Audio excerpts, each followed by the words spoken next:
Olá, estamos com uma entrevista aqui no Boletim Marco Antônio Villa, de uma pessoa que tem faz parte da história da TV brasileira, entre outras histórias, e sem exagero, né? Marcelo Taz, eu fiquei muito satisfeito que ele aceitou o meu convite para a gente bater um papo aqui. Marcelo Taz também é meu colega lá, algumas vezes chegamos até a dividir a bancada do Jornal da Cultura. Marcelo, então, muito obrigado por ter aceito o meu convite, e eu já encaixo uma pergunta muito simples, daquelas que exigem respostas. A pergunta é simples, o problema é a resposta, mas eu não acho tão complexo. O que você acha desse clima, desses primeiros 100 dias, nesse sentido cultural, político, do cotidiano, que nós temos no Brasil a partir de 1º de janeiro? Muito obrigado por ter aceito o meu convite. Eu que agradeço, professor Villa. Tem duas maneiras de olhar para esses 100 primeiros dias. Tem gente que comemora que são 100 dias sem o governo anterior. Com razão. Com razão. Porque esse governo anterior assim, é um cardápio de procedimentos muito nocivos, né? No mínimo, é o que se pode dizer, né? De ataques à democracia, de impossibilidade de diálogo, né? Uma coisa muito terrível mesmo, o que aconteceu aí nesse desgoverno anterior, né?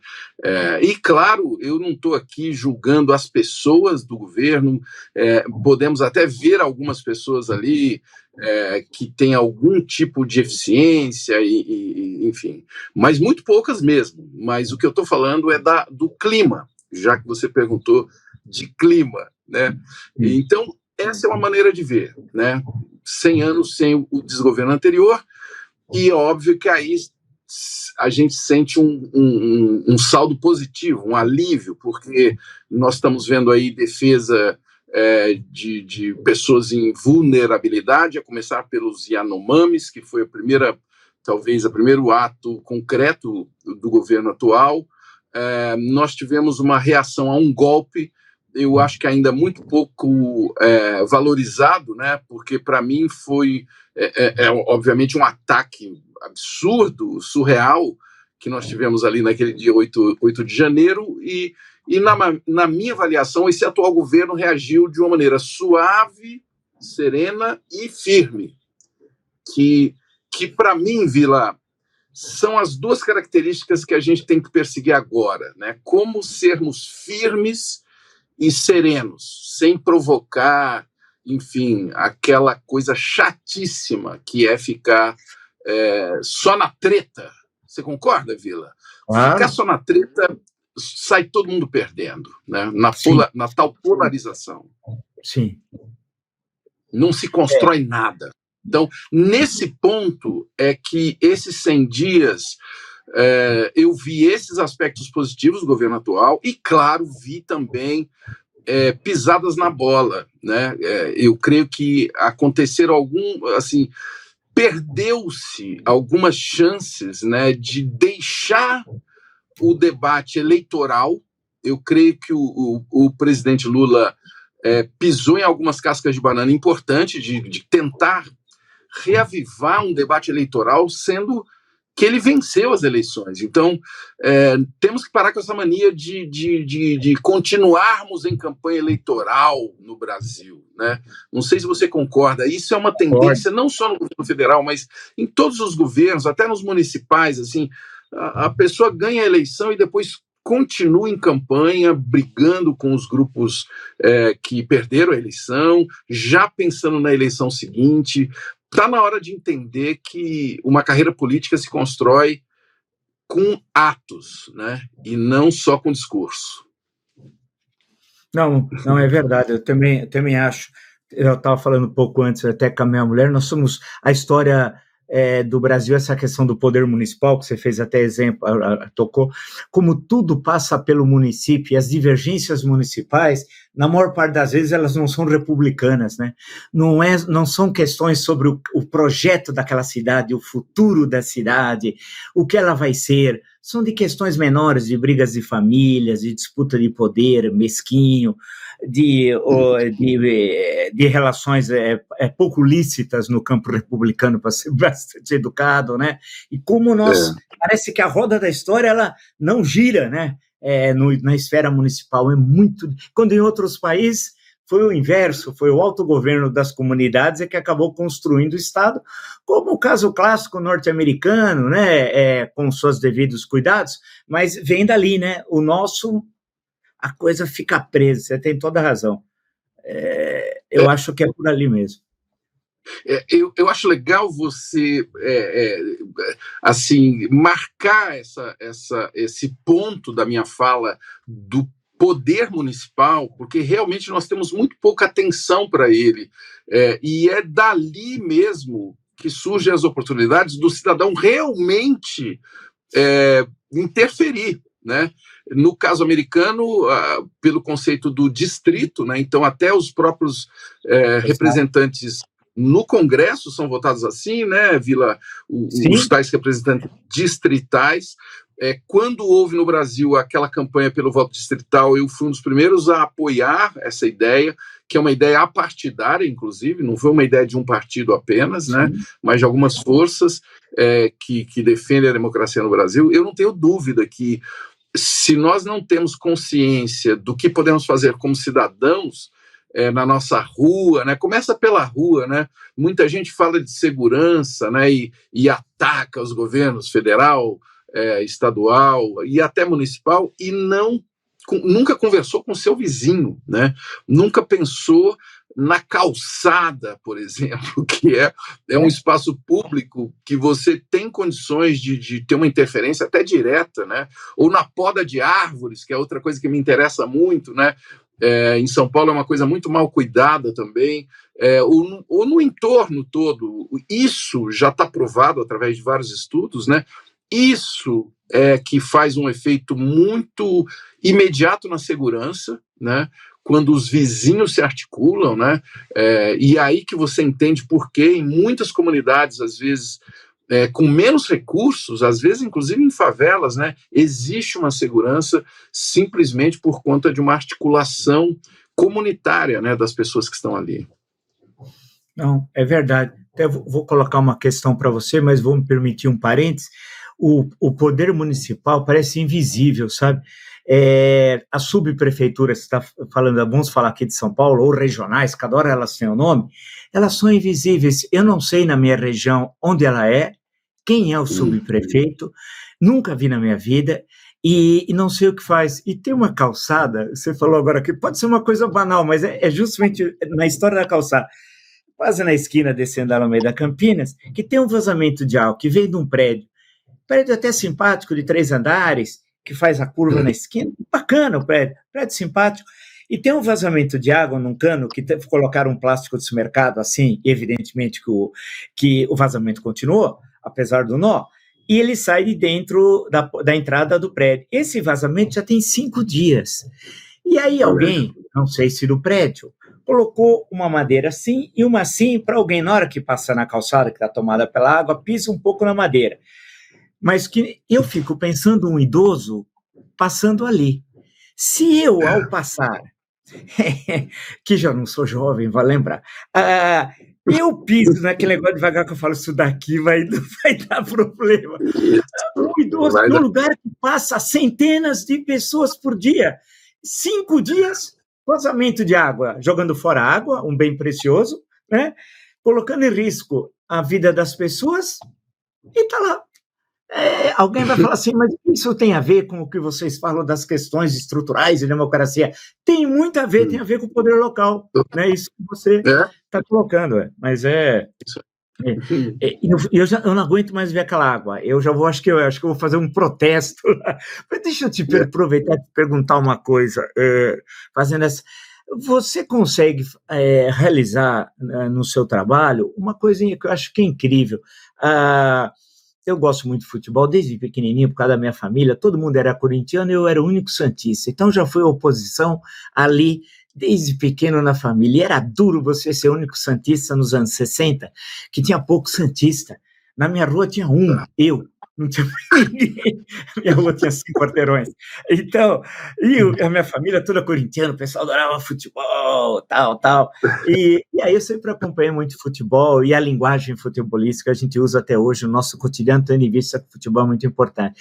O técnico de 78 chegou muito cedo à seleção, depois fez um brilhante trabalho no Flamengo e faleceu tão jovem, o Cláudio Coutinho. Ele dizia lá, usava a expressão polivalente. Todo mundo achava que era ridículo, e hoje todo mundo faz. É engraçado isso daí. Você é uma espécie de polivalente, né? Você faz várias coisas como se fossem absolutamente naturais. Tem gente que não. Fica cada um no seu, usando uma expressão banal, até meia boba, cada um no seu quadrado. Você consegue jogar de ala, você consegue se jogar de volante se necessário, se precisar jogar caindo pela esquerda, você cai pela direita, lá na frente como um tostão jogando sem bola em 70. Como é que você chegou a isso? Como é que foi esse processo? Foi natural? Foi construído? Foi uma questão profissional? Foi uma coisa de ocasião? Como é que você convive com isso? Eu já nasci assim, Vila. Eu sempre fui um fuçador e um curioso.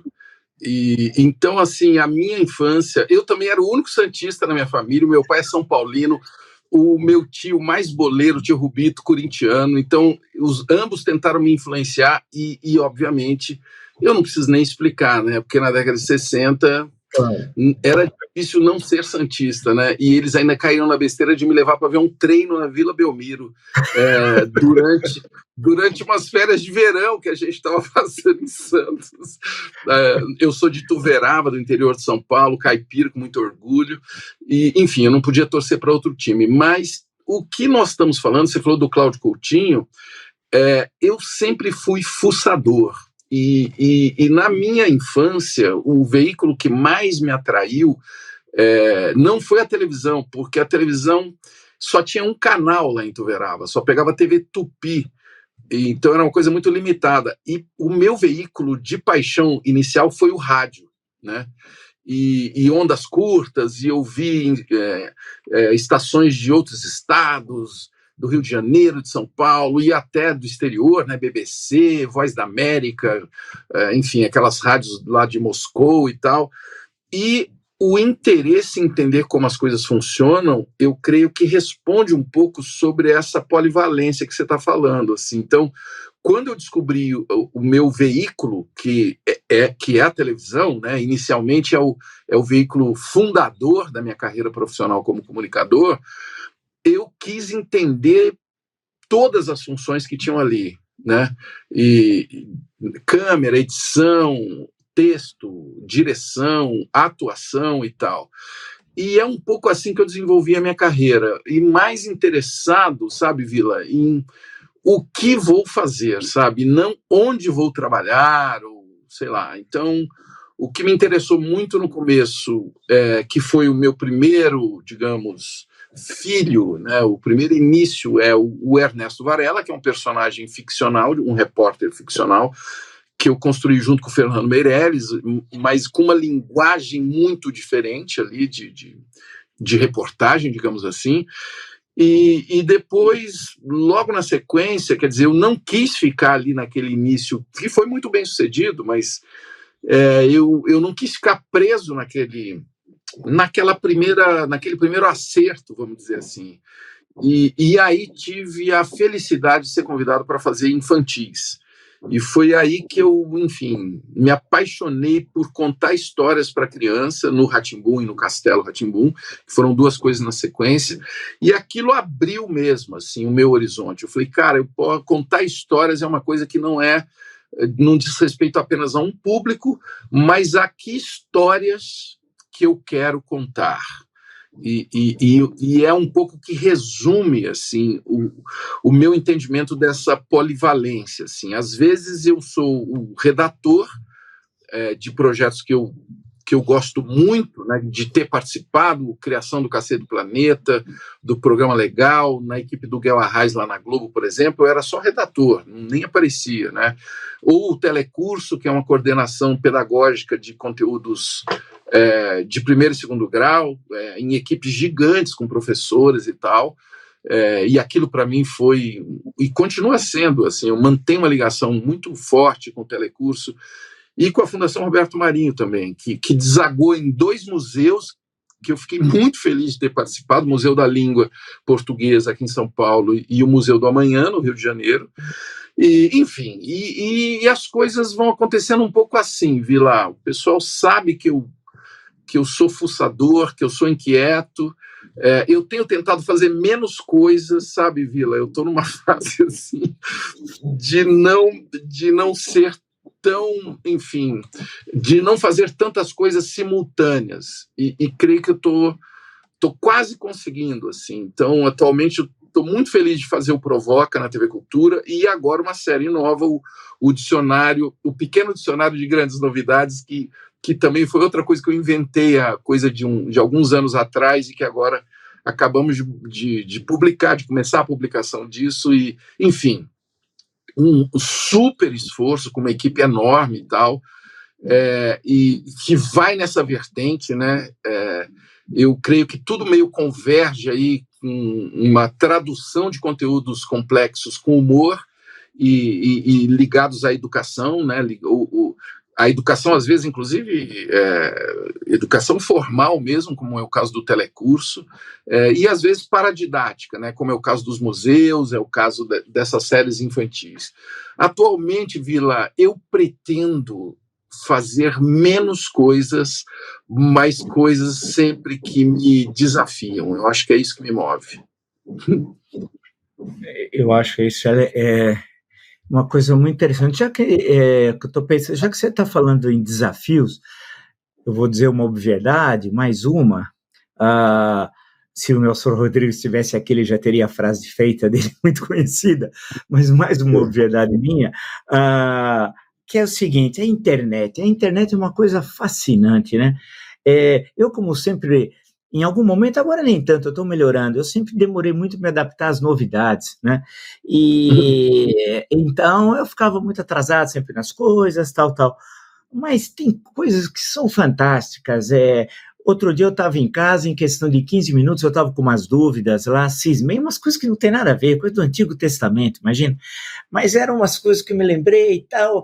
Aí fui por ali, pegava, eu lia e falava, não, esse é um bom texto, esse é ruim. E em questão de 20 minutos, 25, eu esclareci algumas coisas e aprendi o que levaria alguns dias numa biblioteca que eu tivesse me deslocar, a Biblioteca Mário de Andrade, que eu gosto tanto, tal, e procurar naquelas enciclopédias, tudo aquilo. Eu pensei comigo uma coisa, falei, caramba, que revolução é isso? Aí cheguei à brilhante conclusão, tá, que é a revolução, acho que mais radical da história em menor espaço de tempo, né? É difícil a gente ter uma revolução tão radical. A internet, ela te fascina, quer dizer, como trabalhar com a internet, já que tem a sua linguagem, claro, cada veículo tem a sua, mas ou ela é uma das suas fascinações, para lembrar, eu não vou cantar Elis Regina aqui, mas uma das suas fascinações. Me lembrei, falando Elis, lembrar do ensaio do Fernando Fara, a memória também vem, que é uma das coisas mais lindas da TV brasileira, um monumento, né? Mas a internet, ela te fascina, ou ela te cansa, ou você acha que tem muita bobagem? Tem, putz, é inacreditável, ou é um dos instrumentos que você usa nesse teu processo de criação? Ela continua me fascinando bastante, sabe? Eu fui muito precoce no uso da internet, por um acaso, digamos. Eu estava com uma bolsa de estudos em 87, na Universidade de Nova York, uma bolsa de cinema, inclusive a Fulbright, uma bolsa norte-americana para estudar cinema lá, e estava começando um departamento novo chamado Interactive Telecommunications Program, um programa de mídias interativas, como se dizia, né? E aí tive contato muito precoce mesmo, 87, 88, navegando e olhando aquilo, né, os Macintoshes, os primeiros Macintoshes e tal, lá na NYU, um lugar muito bem equipado e tal, e assim, aquilo me acendeu num grau assim, muito mesmo intenso, assim, eu fiquei sem dormir, assim, uma temporada, assim, falando, cara, isso daqui vai mudar tudo, assim. Eu tive essa felicidade, assim, de estar ali num momento muito chave mesmo dessa transformação e acompanhar, inclusive, aqueles pioneiros, né, ali no Vale do Silício, né, muitos ativistas, né, que queriam já cuidar da internet ser algo independente, descentralizado, né, que foi como ela foi criada lá no início, né, já sabendo que isso ia ser difícil.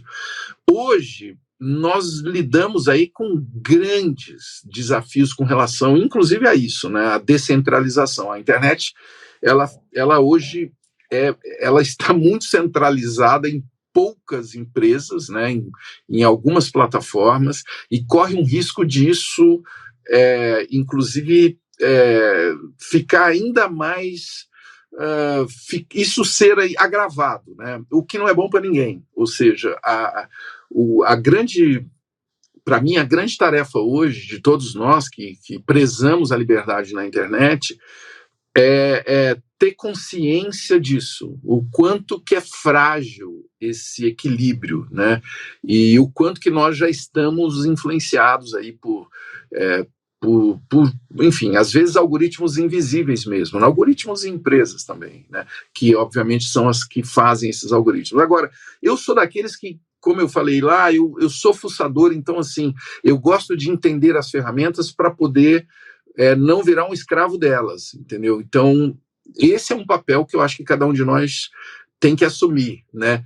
Em vez de ficar falando mal do Twitter ou do chat GPT, ou da inteligência artificial como um todo e tal, nós temos que conhecer essas ferramentas, porque a responsabilidade principal é de quem usa as ferramentas. E cada vez que nós aceitamos, né, estar dentro de uma plataforma, seja o YouTube, seja a rede social qualquer, seja até o próprio chat GPT, você está, enfim, entregando coisas, né? É bom que tenhamos essa consciência, né? Nós estamos entregando coisas e recebendo outras. Então, como cidadãos, assim como as calçadas, que nós já falamos que nós temos que cuidar, temos que também cuidar desse espaço virtual, né? Conhecer esse espaço virtual, saber os direitos, saber quando não saber perguntar, né? E o mundo todo hoje está vivendo, enfim, efeitos nocivos dessa falta de consciência ou acomodação, né? De sair usando sem saber por que eu cliquei naquele link, né? E quem aí já clicou num link malicioso sabe do que eu estou falando. Quer dizer, você vai lá, clica achando que você vai facilitar a sua vida e aí perde meses para cancelar um cartão, para cancelar uma identidade que foi criada sua no WhatsApp, por exemplo, e que está vendendo tickets para concertos, ou, enfim, prometendo mundos e fundos, e isso está indo para a conta de algum criminoso e tal. É um mundo novo, cheio de desafios, principalmente, Vila, nós que trabalhamos com informação, de desinformar, né? Nós vivemos exatamente esse momento agora e muitas forças políticas já se apoderaram de algumas ferramentas, usam relativamente bem uma forma de empacotar narrativas, né, ou fatos ligeiramente alterados, e aquilo ganha uma atração, convence um monte de gente de coisas absurdas, né? Uma coisa que recentemente me deixou muito chocado, assim, é uma colaboradora minha que falou que não ia tomar vacina, né? Essa vacina bivalente, que agora todos nós devemos estar atentos para a hora de tomar. Por quê? Porque o pastor da igreja dela falou que, enfim, essa vacina específica iria causar um determinado mal à saúde dela, né? Então, veja você o quanto que essas informações que são empacotadas, distribuídas em alguns canais inclusive que às vezes não aparecem, né, no Telegram, enfim, nesses grupos de bolhas de lunáticos mesmo, que ficam criando essas notícias, acabam interferindo na saúde, né, e de coisas que nós já deveríamos ter superado, como, por exemplo, de saber a necessidade de estar com a vacinação em dia, por exemplo. Nem precisamos entrar na política, né, de estar com a vacinação em dia. Se você traduzir isso para capacidade de eleger um deputado federal, um senador, ou mesmo um prefeito na sua cidade, isso já está acontecendo, é importante entender, nós precisamos nos alfabetizar em relação a essas tecnologias novas, entendeu? E até um pouco isso que me motivou a fazer o dicionário desses termos, porque só dá para fazer isso colocando informação de uma maneira mais democrática, para que todo cidadão possa encarar sem medo a tarefa de entender, por exemplo, o que é blockchain, né? Que é um conceito capaz de varrer grandes volumes de dados e entender o que você está fazendo a cada segundo do seu dia, por exemplo, né? Agora a gente está passando um momento, essas últimas semanas, de muita atenção nas escolas, na escola fundamental, pré-escola, escola fundamental, média e universidades. Anteontem, por exemplo, o que circulou de documentos apócrifos, que você via que não podia ser verdadeiro, e aí querendo comemorar aniversário do Hitler, da morte do Hitler, que é daqui a pouco, e por aí vai. E fake news sendo espalhadas assim, em larga escala. Já não é um fenômeno, claro, de 2023. Vimos no processo eleitoral de 22, de 20, de 18, a partir dali. Mas em outros momentos tinha as notícias falsas, até eu lembrei ao ministro Flávio Dino, numa conversa aqui no canal há uma semana atrás, que em 1922 teve um episódio das cartas falsas atribuídas a Arthur Bernardes contra Hermes da Fonseca, ninguém sabia se as cartas eram verdadeiras ou não. Depois tivemos o Plano Cohen, falso plano de golpe comunista em 1937 para justificar o Estado Novo. Depois teve uma tal de Carta Brande de retirar o João Goulart do Ministério do Trabalho do Getúlio Vargas, que seria uma carta que ele tinha mandado para a Argentina, e o Brande queria ligar getulismo e peronismo. Tudo falso, mas demorava muito tempo para circular, são casos muito longos no tempo e tal. Agora não, é fake news, mas é fake news da fake, da fake, da fake, da fake. E aí você lembrou um ponto, o terreno da liberdade que é a internet, a construção da liberdade. Eu acho que esse é o nosso desafio, eu queria saber como é que você pensa esse desafio de conviver a liberdade da internet, e aí no sentido mais amplo possível, de liberdade de criação, de expressão, né, das opiniões, e aquele campo, vamos chamar assim, na falta uma melhor expressão, no campo do crime mesmo, de colocar em risco a vida humana, de estimular nazifascismo, xenofobia, pedofilia, etc, etc. Como ter essa regulação sem que isso se transforme numa forma de censura, e nós sabemos, no nosso país, o que significa a censura, e a nossa geração sabe muito bem o que é terrível que é a censura. Como diálogo, é possível esse diálogo? Como é que se constrói da tese, antítese, uma síntese, como nós falaríamos no passado?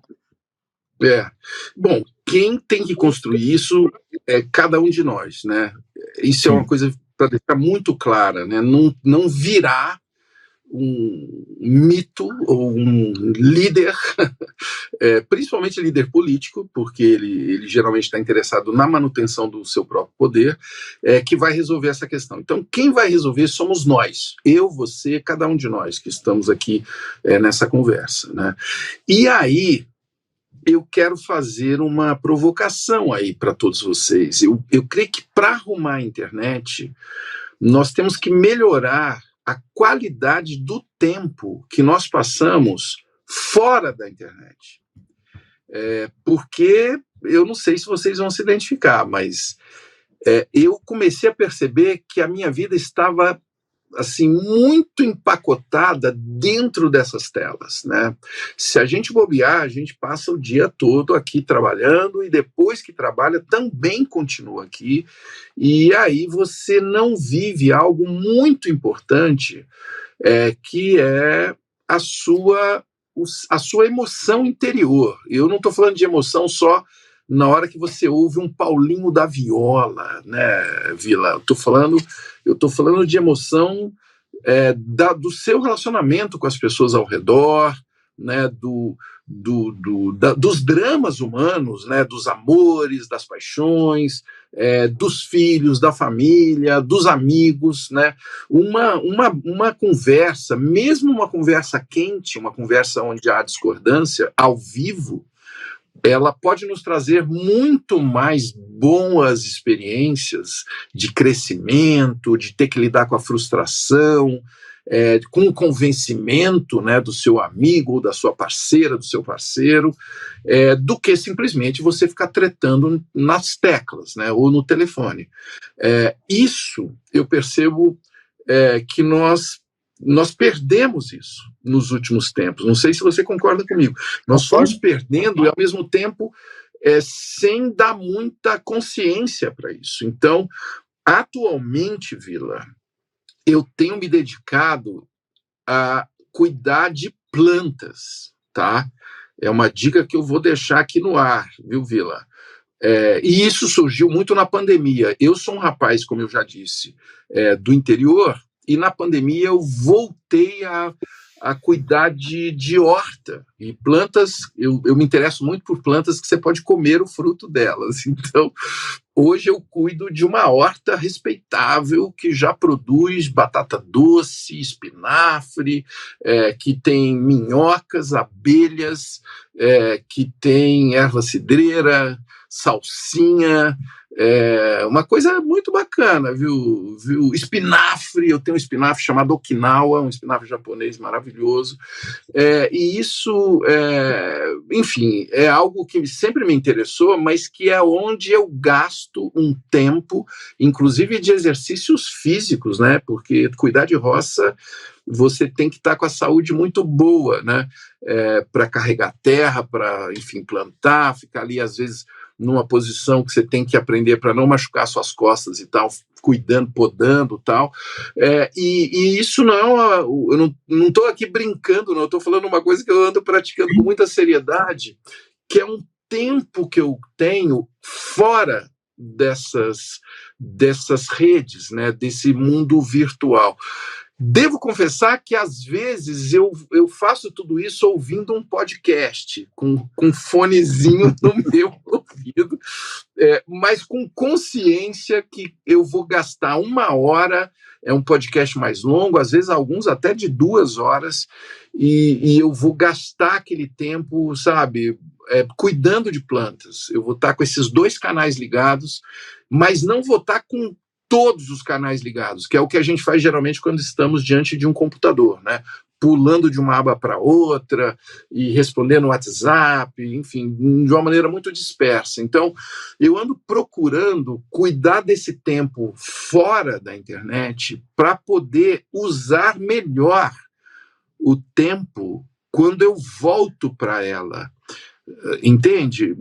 Quando você consegue criar é uma espécie de uma higiene mental, né? Um detox, assim. Quando você consegue fazer essa dieta, vamos chamar, daquela treta de imagens e sons que você fica ali o tempo todo, quando você volta para o noticiário, que é uma coisa que você sabe, eu amo, eu acompanho mesmo tudo, eu gosto de ler várias fontes, né? Eu nunca assinei tantos jornais como eu assino hoje, revistas e, enfim, coisas de várias fontes diferentes, de vários tamanhos diferentes, inclusive, né? Veículos grandes, veículos menores e tal. Acho que é uma era fascinante para isso, né? Mas se você não escolher bem, e aí eu digo, tanto as fontes quanto o tempo que você vai dedicar a isso, você pode ficar só boiando, Vila.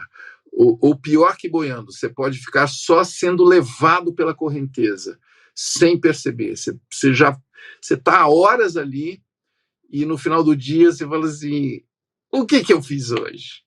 E você não sabe responder essa pergunta. Não é? Exato.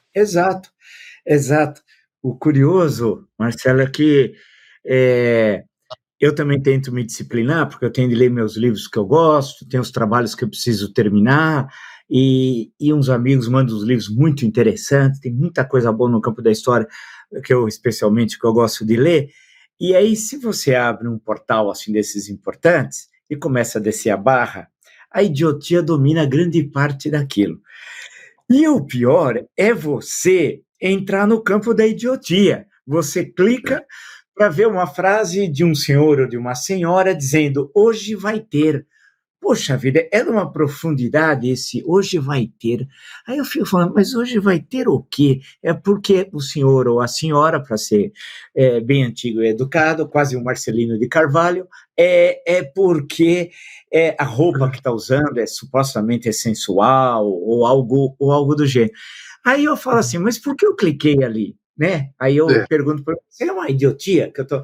Então, essa questão do domínio da máquina, da internet, de você. E isso que você falou, você chega muitas vezes no final do dia, se você for dominado por ela, e fala assim, bem, daí? O que eu tiro desse dia?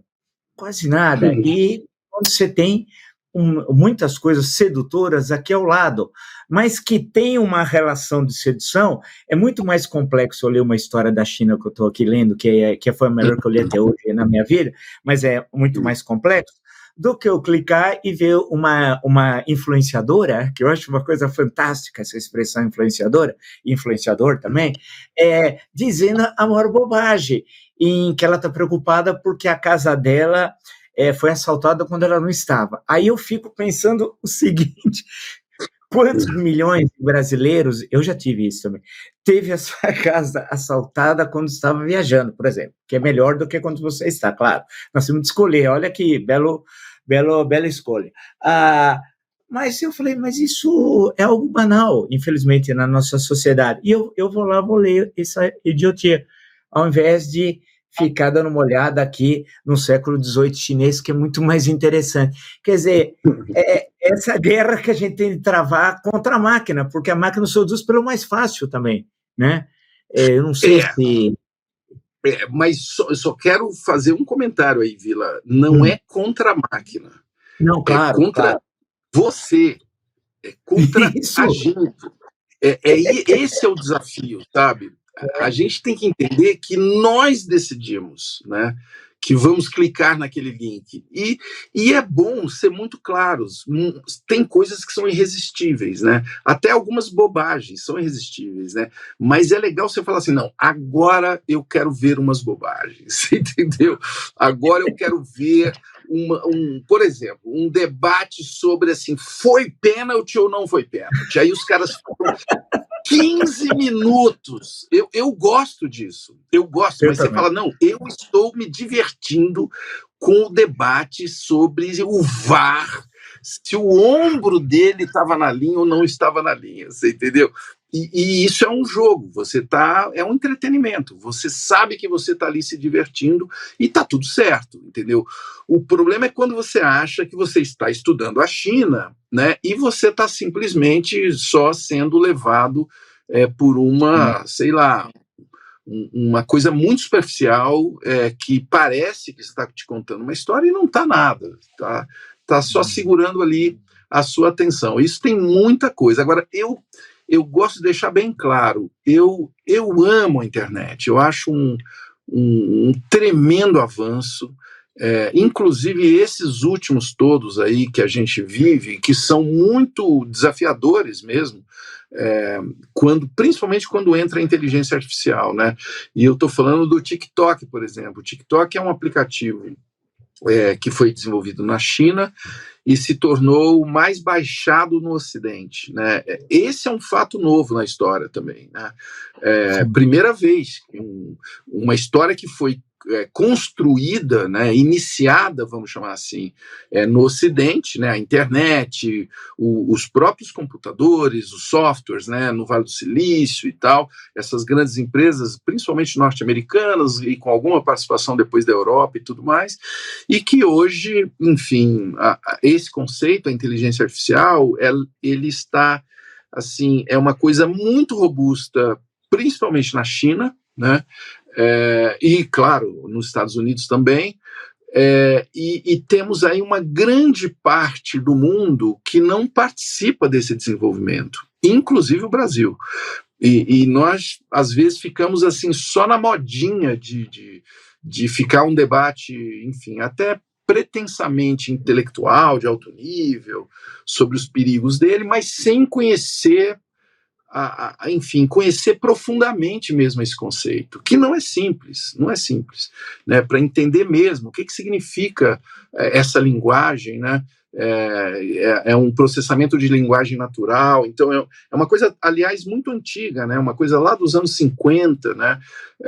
A própria inteligência artificial, né? Que a primeira publicação de um artigo sobre inteligência artificial é de 1943, olha só, e depois no Dartmouth que existe a primeira vez, nos anos 50 ainda, né, que esse assunto ganha corpo entre os acadêmicos e tal, e até eu gosto sempre de lembrar, né, nos anos 60, né, 2001, Odisseia no Espaço, é um filme que alerta sobre o perigo da inteligência artificial dominar a nave, né? O que acontece, inclusive, no filme, né? Ela domina a nave, e o comandante da nave, na hora que vê, ele está de passageiro na nave, né? E quem comanda é o Hall, né? O computador, o célebre filme do Kubrick com o Arthur Clarke, né?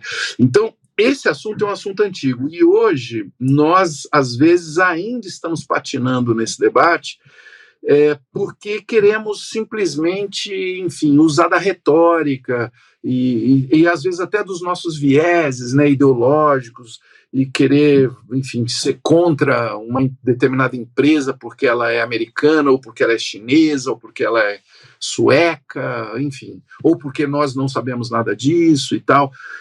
O que eu gosto é de estudar essas coisas, né, e para fazer o que importa, né, para usá-las para a educação, para o bom debate, para uma coisa que, para mim, Vila, é crucial, que é a diminuição da desigualdade, né, que, para mim, é o grande desafio contemporâneo, o acesso a isso tudo, né? Como é que fazemos, né, num país tão desigual como o Brasil, ficarmos aí nos dando ao luxo de ficar, enfim, reclamando no Instagram que a minha casa, como você disse, eu cheguei de viagem, estava uma bagunça, não sei o quê. Quer dizer, é uma pena que alguém foi assaltado, mas enfim, nós temos que entender quais são os debates mais cruciais hoje em relação a esses assuntos todos, né? E até os momentos em que simplesmente queremos apenas nos divertir nas redes sociais, porque eu também gosto de me divertir, enfim, de ver, de ouvir comédia, de ver séries que às vezes não tem nada a ver com o que eu estou fazendo naquele momento, mas eu quero entender como que as histórias estão sendo contadas, entendeu? Então, enfim, basicamente é sermos donos do nosso tempo, sabe? Eu acho que essa hoje é uma questão muito relevante para mim, assim, você ter consciência do tempo, de como você está gastando o seu tempo, se alinhando com o seu tempo, né? E não sendo levado por ele, né? É uma tarefa muito difícil, mas vale a pena. Uma observação final até, que você estava falando aí, só me lembrando das manifestações na França agora, sobre a questão da Previdência. Eu estava vendo um discurso do Mélenchon lá, da antiga França submissa, agora tem uma outra denominação, e aí eu me lembrei do Paul Lafargue, genro do Marx, casado com a filha do Marx, uma das filhas, O Direito à Preguiça, que era o livro mais vendido ali no final do século XIX, que era a questão do tempo, da gente dominar o tempo é nosso, nós é que dominamos o tempo, não é o outro. Então a luta da humanidade com o desenvolvimento, claro, das forças produtivas, para usar um velho conceito, e dessa enorme expansão, a gente cada vez tem menos o domínio do tempo. E a questão da previdência e de quanto mais cedo você se aposenta, é para você ter tempo, e ele diz num breve discurso, nos 2 minutos e meio, 3 minutos, em Paris, para poder ler, para poder viajar, para poder ir no cinema, para poder não fazer nada, e pronto, você tem o domínio do tempo. E eu acho que essa é uma discussão mais contemporânea do que isso, é difícil.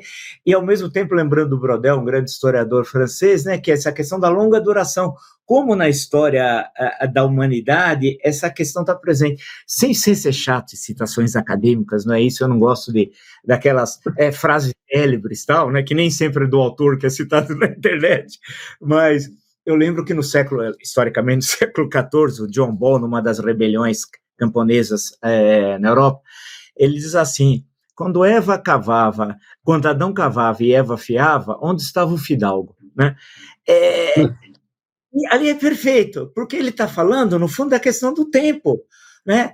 Nós tínhamos domínio, eu estava na agricultura, né? Naquele momento ela estava fiando e o tempo era nosso. Aí apareceu alguém, o fidalgo, que vai dizer: não, você vai cavar como eu quero, ela vai fiar como eu quero. Quer dizer, como isso é permanente. Nós temos uma revolução técnica ultra fantástica, mas se a gente for puxar o fio de Ariane, a gente muitas vezes chega a questões que estão lá presentes ou na Idade Média ou na Antiguidade, né? Então, esses pontos é bom falar com você, porque como você é um cara inteligente e está muito ligado a um monte de coisa, então dá para a gente fazer esses voos aí. Né? Mas, Vila, você também me estimula muito a fazer uma ligação de pontos, e eu me lembrei do Paracelso, né? Um médico suíço do século XV, né? Que falava que a diferença entre o veneno e o remédio é a dosagem, né? Uma frase que é mais ou menos isso. E eu creio que é o que nós temos que praticar em relação ao uso da internet, por exemplo. A dosagem, né, de como usar essas ferramentas, é aí que está a parada, sabe? É aí que está a beleza desse drama que nós estamos vivendo. É cada um de nós que tem que lidar com isso. E aí, aproveitando essa sua audiência letradíssima, maravilhosa, inteligente, eu me lembrei também de um outro cara que eu gosto muito, que está vivo, está com 80 e tantos anos, mas está bombando no cérebro totalmente em ordem, assim, é o Daniel Kahneman, que é um Nobel que estuda, enfim, essa cognição e como que a gente lida com o tempo e com essas coisas todas, que tem um livro precioso chamado Rápido e Devagar, que é um livro que fala justamente desses dois modos de funcionamento, né, que nós temos do cérebro, que são importantes, ambos, né? O rápido, que é ligado a você ter, enfim, as suas reações instantâneas e mais ágeis e mais acuradas, e que são necessárias mesmo, né? Inclusive, aliás, são ancestrais, né, de sobrevivência e tudo mais, e cultivarmos o devagar no sentido de processamento da informação adquirida, né? E ele é um cara que fala muito de uma palavra que é talvez a palavra que eu mais estude nesses últimos 10, 15 anos, que é viés. A consciência de que cada um de nós tem um viés, né? E de que o que eu comunico não são as palavras que estão saindo da minha boca, mas o que as pessoas que estão nos vendo agora, né, Vila, estão processando ou entendendo do que nós estamos falando. Isso é comunicação, né? E essa é a consciência do viés, né? De você parar de botar culpa na reação que você recebe, inclusive de haters, né, Vila? Que eu sei que você tem muitos haters de estimação como eu, né? Que você cuida com muito carinho e tal. Que quando aparece um hater, você não pode jogar tudo para ele, né? Ele entendeu alguma coisa de um jeito diferente do que você transmitiu, e é importante que você entenda por que ele entendeu daquele jeito. Ou se ele é meramente um cara que está ali só querendo perder tempo, porque também tem muita gente que só quer perder tempo para simplesmente odiar, né? E esses são os mais fofos, né? Porque é uma coisa mais imatura mesmo, e tudo bem. Eu acho que tem gente que gosta mesmo de perder tempo e de enfim, fazer bullying, né, com a sua própria vida, inclusive, né? Mas essa consciência, Vila, o rápido e o devagar, E é por isso que eu acho que só numa conversa com você que eu citaria o Daniel Kahneman, que é um Nobel que estuda isso. O último livro dele, inclusive, é precioso, chama Ruído. É um livro que ele leva mais fundo ainda o entendimento de viés, né, junto com outros pesquisadores. Ele é cercado de pesquisadores muito jovens, assim, que o admiram. Eu estou na fila lá dos macacas de auditório do nosso querido Kahneman, né? E é importante entender que quando você tem consciência desses dois modos, né, de funcionamento, de quase tudo, né, de que algumas coisas você tem reações que são importantes que sejam rápidas, que são importantes que sejam instantâneas, que tem a ver com instintos, tem a ver com, enfim, perseguir uma tarefa que tem que ser decifrada, hackeada rapidamente e tal, e outros processos que são mais lentos, e ambos são muito importantes, né? Essa é a beleza do momento que nós vivemos. Quem decide é o cara que está com a dosagem, que está com aquela colher. O Vila, que também tem, enfim, parentes caipiras como eu, que sabe fazer doce de leite. Sabe quando você está fazendo doce de leite, Vila? Que tem o tacho lá. Tem que saber o ponto do doce. Se você passar do ponto, ele fica muito doce ou ele fica muito amargo. Para acertar o ponto, essa daí é que é a tarefa maravilhosa que nós temos, fazer um bom doce de leite no ponto certo. Pô, eu acho que não há final mais bonito que esse. Se a gente quisesse ensaiar, não daria tão certo como esse. Pô, mas olha, acho que o papo foi muito legal, tá, Zé? Foi super bacana.